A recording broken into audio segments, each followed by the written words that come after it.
제10장 교류 분석 상담을 강의하게 된 박혜진입니다. 자, 벌써 10장이죠. 우리가 이제 14장까지 하고 15장부터는 이제 기말 시험이잖아요. 그래서 지금 3명 교수하고 범위를 어떻게 할 것인가 지금 얘기 중에 있으니까 곧 되는 대로 여러분한테 미리 말씀드리겠습니다. 자, 교류 분석. 자, 우리 항상 책 보면 앞에 시있죠. 한번 읽어보겠습니다. 내가 지나온 모든 길은 곧 당신에게로 향한 길이었다. 내가 거쳐온 수많은 여행은 당신을 찾기 위한 여행이었다. 내가 길을 잃고 헤맬 때조차도 나는 당신을 향해 걸어가고 있었다. 그리고 마침내 내가 당신을 발견했을 때 나는 알게 되었다. 당신 역시 나를 향해 걸어오고 있다는 사실을. 우리는 다시 만나기 위해 태어났다. 잭 캠퍼필드, 마크 픽터 한센의 우리는 다시 만나기 위해 태어났다 합니다. 그래서 한번 읽어보시고요. 자, 이제 교류 분석. 자, 항상 앞에 보면 어때요? 나도 당신도 이만하면 괜찮다예요. 교류 분석에. 네, 진짜 나도 당신도 이만하면 괜찮다. 인정해 주는 거죠. 자, 우리가 앞에 배울 거는 항상 이론에 대한 주요 개념, 심리적 발생, 상담 과정과 기법, 상담 사례, 공헌점과 비판점 있습니다. 교류 분석은 제가 다음 2교시에는 체크리스트 한번 넣어볼게요. 이거는 한번 해볼 수 있도록 해보겠습니다.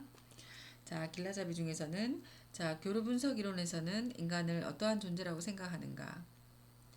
당신의 성격 구조는 어떻다고 생각하는가?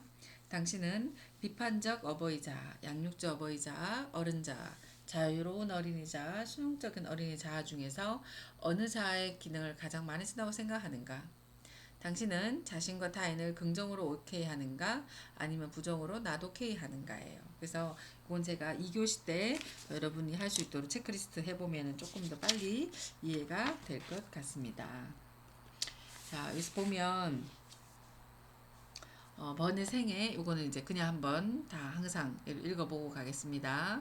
1910년 캐나다 몬트리올에서의 아버지가 의사, 어머니가 저술가인 부유층의 유태인 가족에서 출생했습니다. 9세 되던 해에 아버지가 심장마비로 사망했고 35년 맥길 대학교에서 의학 박사 학위를 취득했습니다. 36년 예일대학 정신과 수련회를 시작했고 41년 뉴욕 마운트 지온병원에서 정신과 의사로 근무했습니다. 43년 군의관으로 제2차 세계대전 때 참전했고 47년 샌프란시스코 정신분석연구소에서 정신분석을 공부했고 10년간 공부하면서 소극적이고 장기를 요하는 정신분석 방법에 대해 비판적 입장을 내세웠습니다. 50년 초 정신분석에 불만을 느끼고 다른 방법을 찾기 시작했고 70년 두세 있는 버니 사망기까지 교류분석의 역사는 그의 이론과 기법의 역사라고 할 수 있고 70대에 사망했습니다. 자, 우리 책의 전체 살펴보면은 자, 교류분석을 TA라고 하거든요. TA 1950년대 성격 이론이 동시에 개인의 성장과 발전을 위해 체계적인 심리치료 이론입니다. 교류 분석은 성격과 인지적, 합리적, 행동적 측면을 모두 강조하여 내담자가 새로운 결정을 통해 삶의 과정을 바꿀 수 있도록 자각을 중대시키는 경향이 있습니다. 그래서 저도 이거 교류 분석을 해봤는데요. 저도 깜짝 놀랐어요. 내가 이런 자아를 가지고 있고 그 자아를 많이 사용하고 있구나. 그러니까 저 사람이 말하면 잔소리처럼 느껴져서 얘기하고 싶지 않구나 뭐 이런 거 있잖아. 이런 것도 알게 됐고 또 교류 분석 서로 하는 거잖아요. 그래서 나는 저 사람에 대해서 인정해 주는가 아니면은 나는 인정하는가. 우리 아까 처음에 뭐라고 나왔죠? 나도 당신도 괜찮은 사람이라고 얘기했죠. 그래서 PPT 보셔도 미국의 정신의학자 에릭 번에 의해 발전된 이론입니다. 인지적, 합리적, 정신적 측면을 모두 강조했고 내담자가 새로운 결정을 통해 삶의 과정을 바꿀 수 있도록 자각을 증대했고 목표는 자각을 통해 자율적인 삶을 영위해서 진실된 교류 회복을 했습니다. 정신노동적 사고와 인본주의적 행동주의적 접근으로 했고 의사소통과 상호작용을 분석하는 방법을 제공했습니다. 자, 인간과는 자, 인간으로서 존재 가치 존엄성이 있습니다. 교류 분석. 자, 삶과 환경에 대해 재결정할 수 있고 그에 따라 사고, 감정, 행동 양식을 재구조화할 수 있습니다. 인간은 선택하고 새로운 결정을 내릴 수 있으며 실천 능력이 있는 인간은 자신의 삶을 책임질 수 있는 존재라고 말하고 있습니다. 다른 데도 이렇게 보면 있는데요. 자, 우리가 책의 275페이지 보면 인간관 있고요. 자아 상태가 있는데 이건 제가 체크리스트를 한번 찾아서 2교시 때 올려드릴 테니까 우리가 한번 해봅시다. 자, 보시면 자아 상태란 특정 순간에 우리 성격의 일부를 드러내는 방법과 관련된 행동, 사고, 감정을 말합니다. 인간의 성격은 세 가지의 특징적인 자아 상태, 즉 어버이 자아, 어른 자아, 어린이 자아 상태로 구성되며 이는 각각 분리되어 독특한 행동의 원천이 돼서 구체적으로 살펴보면 다음과 같습니다. 자, 어버이 자아를 P라고 합니다. 정신분석에서의 초자 기능처럼 가치체계, 도덕 및 신념을 표현하는 것으로 주로 부모나 형제, 정서적으로 중요한 인물들의 행동이나 태도의 영향을 받아 형성됩니다. 즉 부모가 사용했거나 현재 사용하고 있는 똑같은 말투, 생각, 몸짓으로 자신을 나타내며 외견상 비판적이거나 양육적인 행동으로 표출됩니다. 비판적 어버이 자아 상태는 양심과 관련된 것으로 주로 생활에 필요한 규칙을 가르치거나 동시에 비판적으로, 지배적으로 질책하는 경향을 보입니다. 반면 양육적 어버이 상태는 복돋아주고 격려하고 보살피는 양육적 보호적 태도로 공감적이고 성장을 촉진합니다. 자, 어른 자아는 A라고 합니다. A는 객관적 사실에 의해 사물을 판단하고 감정에 지배되지 않으며 이성과 관련되어 있어서 사고를 기반으로 조직적, 생산적, 적응적 기능을 하는 성격의 일부분으로 정신분석의 자아 개념과 같이 설명할 수 있습니다.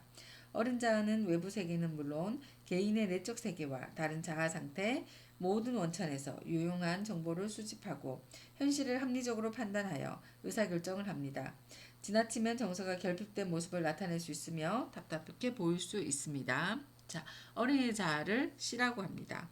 어린 시절 실제로 경험한 감정이나 행동 또는 그와 비슷한 느낌이나 행동에 관한 성격의 일부분입니다. 정신분석의 원차의 기능처럼 내면에서 본능적으로 일어나는 모든 충동과 감정 및 5세 이전에 경험한 외적인 일들의 감정적 체계를 표현합니다.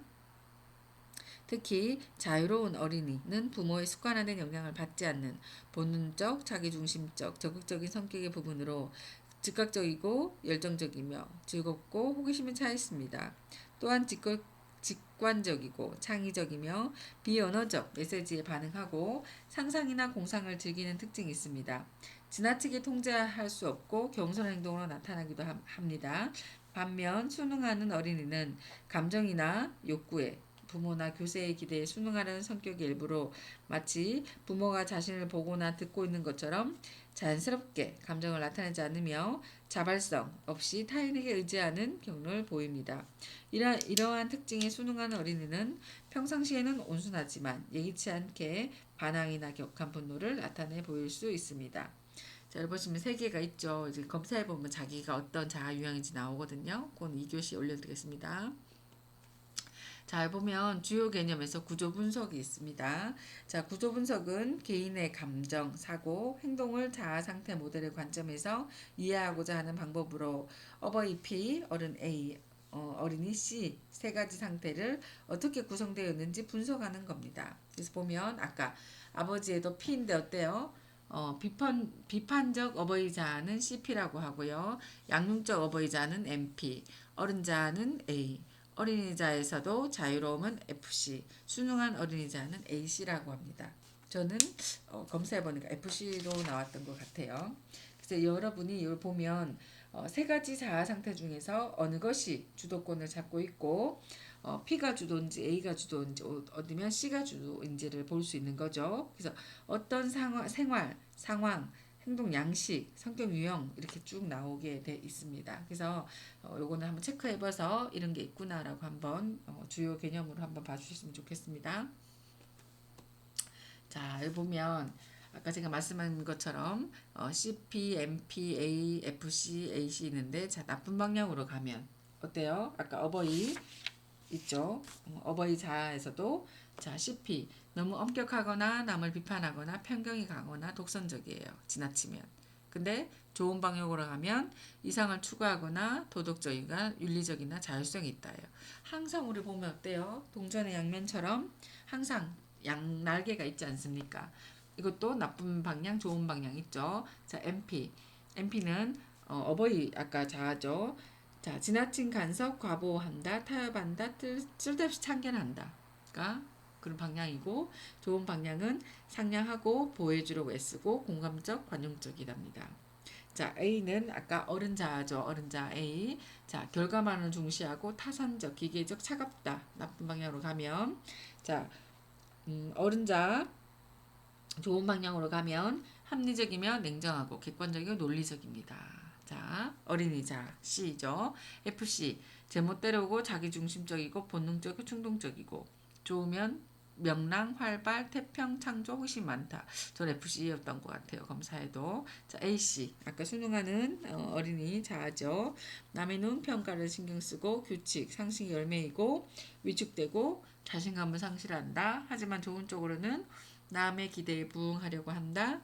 남과 협력한다, 협조한다, 그 상식을 잘 이해한다입니다. 그래서 이거는 이렇게 검사해 보면 이렇게 나올 수 있도록 그렇게 할게요. 자, 여기 그룹 분석 우리가 보면 주요 개념이 있죠. 자, 페이지 280페이지 보면 여기 자아 상태 기능 언어적 표현은 책 있죠다. 그래서 한번 봐주셨으면 좋겠습니다. 저 같은 경우는 FC 자유로운 어린이 자유거든요. 그래서 약간 자기중심적으로 난 이게 좋다고 하고 좋아 뭐 이렇게 얘기하죠. 수능적 아이는 어때요? 알겠어요. 그렇게 하는 것은 옳지 않아 뭐 이렇게 얘기하겠죠. 요건 예를 들었으니까 한번 보셨으면 좋겠고요. 자, 뒤에 보시면 교류 분석에서는 PAC의 이해를 바탕으로 대인관계에서 나오는 사교작용을 관찰하고 분석함으로써 개인의 행동을 이해하고 예견하는 방법이 있습니다. 자, 이 PPT 한번 보시면 어때요? 대인관계 나타나는 걸 보고 분석하고 행동을 이해하죠. 근데 그게 자아가 아까처럼 비판적 어버이 자아인지 양육적 어버이 자아인지 어른 자아인지 자유로운 어린이 자아인지 수능적 어린이 자아인지를 볼 수 있는 겁니다. 그래서 제가 이거 조금 말씀드릴게요. 자, 교류 분석 이론에 따르면 두 사람이 교류할 때 PAC 중 한 기능을 선택하고 메시지를 주고받는데 자극과 반응을 어떻게 주고받는가에 따라 상보교류, 고차교류, 이면교류가 있습니다. 자, 상보교류는 두 사람이 동일한 자아 상태에서 작동되거나 상호 보완적인 자아 상태에서 자극과 반응을 주고받는 것이고 이때 언어적인 메시지와 표정, 태도 등의 비언어적 메시지가 일치되어 나타납니다.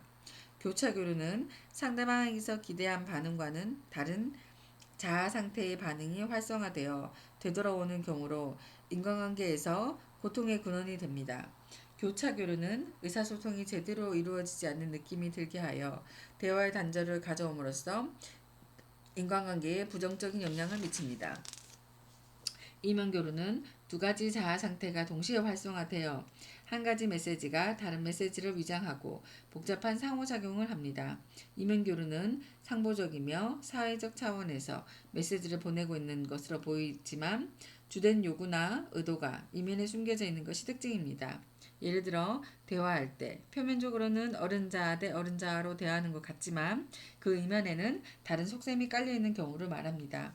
교류 분석은 자신이 대인관계에서 사용하는 대화법, 자신이 타인에게 사용하는 관계 방식 등을 알아차게 함으로써 스스로와 자아 상태에 대해 자각하고 있는 상황에 따라 자아 상태를 적절하게 통제할 수 있게 합니다. 보면 상보교류, 교차교류, 이면교류죠. 그래서 보면 상보교류 똑같은 동일한 자아 상태에서 만약에 뭐 아버지다면 어버이 자아로 같이 얘기한다는 거죠. 그래서 여보 지금 몇 시예요? 그러면 7시 30분이에요. 이렇게 하잖아요. 자, 교차 교류는 상대방에서 기대한 것과 다른 자아 상태의 반응이 돌아오는 경우 이게 조금 자, 여보 지금 몇 시야? 그러니까 뭐예요? 당신은 시계가 없어. 내가 당신 시계야. 이거 누굴까요? 비판적 어버이 자아가 올라온 거죠. 보시면 자, 이면교류 여보 지금 몇 시죠? 너무 늦은 거 아닌가? 근데 아직 12시 안 됐어. 나름대로 일찍 온 거니까 그만해. 이것 또한 마찬가지예요. 그 때문에 여러분이 이게 이면교류 같은 경우는 두 가지 자아가 동시에 활성화되고 있기 때문에 좀 복잡해요. 복잡한 상호작용이기 때문에 그래서 여러분들이 딴 것보다는 속셈이 좀 깔려 있는 거죠. 제가 일찍 왔다고 얘기하고 있는 거죠. 그래서 이렇게 이해 우선 하시면 되겠습니다. 자, 스트로크는 여기까지 하고 2교시로 넘어가는 걸로 할게요. 자, 맞죠? 네. 자, 스트로크는 사회적 행동의 동기를 제공하는 요인으로서 타인으로부터 얻어지는 인정 자극을 의미합니다. 생애 최고로는 주로 포옹, 머리 쓰담기와 같은 신체 접촉을 통해 제공되며 성장하면서 언어, 표정, 관심 등의 심리적 스크로크로 대처되어 그 사람의 존재나 가치를 인정하기 위한 언어 및 행동으로 나타납니다. 스트로크는 여러 가지 종류로 나눌 수 있는데 크게 긍정적 스트로크와 부정적 스트로크를 나눌 수 있습니다. 자, 긍정적 스트로크는 포옹, 칭찬, 긍정적 평가 등과 같은 표면적인 것에서부터 친밀도가 깊은 성적 표현에 이르기까지 행동이 포함됩니다. 긍정적 스트로크는 오늘 참 멋지구나, 참 잘했구나 등 친근한 표현으로 행복감과 기쁨을 주어 존재의 의미를 느끼게 할 수 있으며 이것을 충분히 받은 사람은 타인의 칭찬이나 인정을 기꺼이 받아들이고 건강하게 성장을 할 수 있습니다. 부정적 스트로크는 긍정적 스트로크에 충분히 받지 못해 상대방을 불쾌하게 만들거나 걱정을 시키는 등 곤란하게 하고 혹은 상처를 입히면서 애정을 표현하는 것입니다. 실망스럽구나, 이 정도밖에 안 되니 등 차가운 표현의 스트로크는 개인의 자아 형성에 부정적인 영향을 주지만 스트로크가 전혀 없이 방치하는 것보다는 부정적 스트로크라고 얻기를 원합니다. 예를 들어 아동이 교사의 관심을 받기 위해 말썽을 피우고 숙제를 안 하거나 부모의 관심을 얻기 위해 집안을 어지럽히는 행동을 함으로써 스트로크를 얻습니다. 스트로크는 사회적 상호작용의 기본 동기이며 개인이 건전하게 기능하기 위해 필수적인 것으로 그 종류를 살펴보면 다음과 같습니다. 자, 보시면 신체적 스트로크 어때요? 안아주고 손잡아주고 머리 쓰다마주고 신체적으로서 신체 접촉인 거죠. 자, 상징적 스트로크 얼굴 표정 자세 사용하는 언어와 말투입니다. 긍정적 스트로크는 오늘 참 멋지구나 참 잘했구나 등의 친근한 표현이죠. 자, 부정적 스트로크는 어때요? 실망스럽구나 이 정도밖에 안 되니 등의 차가운 표현. 조건적 스트로크 만약 네가 뭐뭐 한다면 나도 뭐뭐 하겠어 같은 조건이 붙는 인정 자극인 거죠. 무조건 스트로크 상대의 존재나 행동에 관계없이 주는 인정 자극입니다. 그래서 이거 반응이 이렇게 오니까 여러분들은 어떤 걸 내가 많이 쓰고 있는지 한번 보시고요. 자, 인간은 누구나 타인과의 스트로크를 주고받으면서 자신이 어떤 사람인지 인식하고 원만한 대인관계를 맺고자 합니다. 부정적 스트로크는 인간의 성장을 후퇴시키고 외소하게 만들 수 있으므로 긍정적이고 무조건적인 스트로크를 사용하여 심리적 안정과 성장을 촉진하는 것이 좋습니다. 그래서 여러분이 보시면 교류 분석에서 제가 다음에 책을 이렇게 심리 테스트를 넣을 텐데요. 자기가 아까 말한 것처럼 비판적 어버이 자아인지, 양육적 어버이 자아인지, 어른 자아인지, 자유로운 어린이 자아인지, 수능적 어린이 자아인지를 보시고 상대방하고 얘기할 때 어떤 자아가 나오는지를 알아보는 게 교류 분석입니다. 네, 아직 25분이 안 됐으니까 뒤에 장 한 장 더 할게요. 자, 페이지 284페이지 보면은 라켓이라고 있거든요. 라켓. 자, 보시면 라켓은 게임을 통해 경험하게 되는 불쾌한 감정으로 초기 결정의 강화를 목적으로 사용되는 인생 각본의 구성 요소가 됩니다. 자, 어린 시절 우리는 가족 내에서 어떤 감정은 격려되고 어떤 것은 금지되는지 알게 됩니다. 스트로크를 얻기 위해 우리는 의식적인 자각 없이 단지 허락된 감정만을 느낍니다. 예를 들어 가까이 하지 말라는 금지명으로 사람들과 거리를 두려는 초기 결정을 내린 사람은 자신의 결정을 정당화하기 위해 불쾌한 감정을 축적합니다. 그 사람은 누군가가 가까워지게 되는 경우 상대방의 분노를 자극하는 행동으로 특성을 발견함으로써 스스로 타인과 가까워지지 않도록 합니다. 이러한 과정이 계속되면서 그는 자신의 초기 결정을 정당화하고 강화합니다. 이처럼 상대를 심리적으로 위협하기도 하고 교묘히 속이기도 할 목적으로 특정 감정을 사용하게 되는데 반복적인 방법으로 맛보는 만성적인 불쾌한 감정이 라켓이라고 합니다. 라켓. 자, 라켓은 게임을 통해 경험하게 되는 불쾌한 감정, 초기 결정의 강화를 목적으로 사용하고 인생 각본의 구성 요소가 된다고 합니다. 자, 각본까지 할게요. 자, 각본. 각본은 어릴 때부터 형성하기 시작하는 무의식적인 인생 계획으로서 인간이 성장하면서 부모가 주는 메시지에 의해 강화되고 생활하면서 겪게 되는 경험들에 의해 정당화됩니다. 영국 배우가 무대 위에서 각본에 따라 연기하듯 사람들은 각자 인생 각본의 결말을 향해 자기 삶을 살아갑니다. 그래서 각본 분석은 사람들이 각자 특정한 방법으로 행동하는 것에 대해서 설명해 줍니다. 각본 분석이란 자신의 자아 상태에 대해서 통찰함으로써 자기 각본을 이해하고 거기서 벗어나도록 하는 것을 말합니다. 이에 비해서 각본 치료란 통찰과 어린 자아의 활성을 촉진하고 재결정을 통해 근본적으로 어린이 자아 상태를 변화시키는 것을 말합니다. 자, 각본 분석이란 자신의 자아 상태에 대해서 통찰하고 자기 각본을 이해하고 거기서 벗어나도록 하는 거죠. 저 같은 경우는 아까 말씀드린 것처럼 어린이 자유로운 어린이 자아인데 저는 어때요? 어른 자로 가야 되죠. 어른 자도 가야 되고 양육적 어버이 자로 가야 되는 거죠. 그래서 내가 그렇구나라는 걸 먼저 알아차린 다음에 이렇게 할 수 있는 겁니다. 그래서 이거를 사실 알아차리지 못하면 어때요? 내가 어린인지 어떤지 별 생각 없이 이렇게 하게 되는 거죠. 그러면은 뭐 유치하거나 미성숙하다고 얘기를 들을 수 있지 않겠습니까? 그래서 내가 상대방에서 교류할 때 어떻게 하는지가 나오는 겁니다. 자, 그 다음에 보시면 뭐 생활 자세 있고 심리적 상담 과정 이렇게 하면 되겠네요. 그리고 지금 3명의 교수하고 얘기했는데요. 현실 치료는 금방 이렇게 넘어가기로 해서 다음 시간에 현실 치료하고 상담 과정하고 같이 저는 할 생각입니다. 그렇죠. 아니면 현실 치료를 하고 나서 만약에 시험에는 현실 치료를 빼자고 했던 것 같긴 한데 이론은 다 해야 될 것 같네요. 그렇게 하고 상담센터 운영 있잖아요. 뒤에 상담센터 운영하고 상담 사례 이해는 빼겠습니다. 14장 15장은 네. 이거는 시험 범위에서 14장 15장은 빼고 나머지는 어떻게 회의해서 그렇게 말씀드릴게요.